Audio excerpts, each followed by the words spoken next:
हमारे देश यानी इंडिया में ना आम इंसान की जिंदगी की वैल्यू बिल्कुल जीरो है। अब ऐसा मैं क्यों कह रहा हूँ? तो दरअसल बात कुछ ऐसी है कि इटली में एक कंपनी थी मिटेनी नाम की, जिसका काम था केमिकल बनाना, PFAS नाम की। और इस केमिकल को पूरी दुनिया में फॉरएवर केमिकल के नाम से जाना जाता है। और ये PFAS ऐसे केमिकल होते हैं जो कभी खत्म ही नहीं होते। अगर एक बार किसी चीज में इसका मिलावट हो गया तो समझो ये सालों साल तक रहते हैं।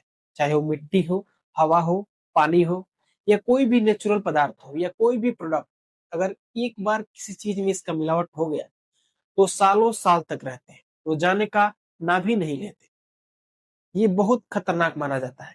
चाहे वो बच्चे हो गए, गर्भवती महिलाएं हो गई, अगर इनके शरीर में एक बार चला गया तो समझो लगभग कहानी ही खत्म हो जाए। तो इसको लेकर के इटली में बहुत बवाल हो। वहां के वेनिटो शहर में 3 से 4 लाख लोग रहते हैं, और ये जो केमिकल है वहां के ग्राउंड वाटर में मिक्स हो गए। इसके वजह से अनेकों बीमारियां, कैंसर, थायराइड की समस्या, लीवर डैमेज जैसे अनेकों बीमारियों का सामना 3 से 4 लाख लोगों को करना पड़ा। और जब जांच हुआ तो पता चला कि PFAS केमिकल की वजह से हुआ है, और ये केमिकल मिटेनी नामक कंपनी बनाती है।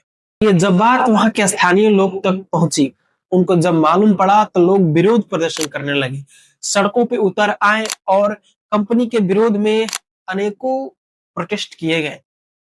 और ये जब बात वहां के कोर्ट तक पहुंची तो कोर्ट ने कानूनी कार्रवाई करते हुए कंपनी के मेन यानी मुख्य कर्मचारियों को जेल भेजने का कार्य किया, और कंपनी लगभग बंद हो गई, यानी कंपनी बैंकक्रप्ट हो गई।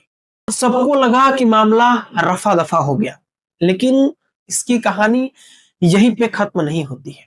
यह कंपनी 2018 में बंद हुई, और 2019 में एंट्री होती है इंडिया की कंपनी लक्ष्मी ऑर्गेनिक इंडस्ट्री, और उसी की सहायक कंपनी वीवा लाइफ साइंस करके। इन दोनों ने मिलकर के इटली की बंद हुई कंपनी की सारी मशीनें, सारी इंजीनियरिंग लगभग सस्ते दामों पे खरीद करके इंडिया में लाते हैं, और महाराष्ट्र के रत्नागिरी में इसे सेट कर दिया जाता है, यानी वहां पे इसका प्लांट लगा दिया जाता है।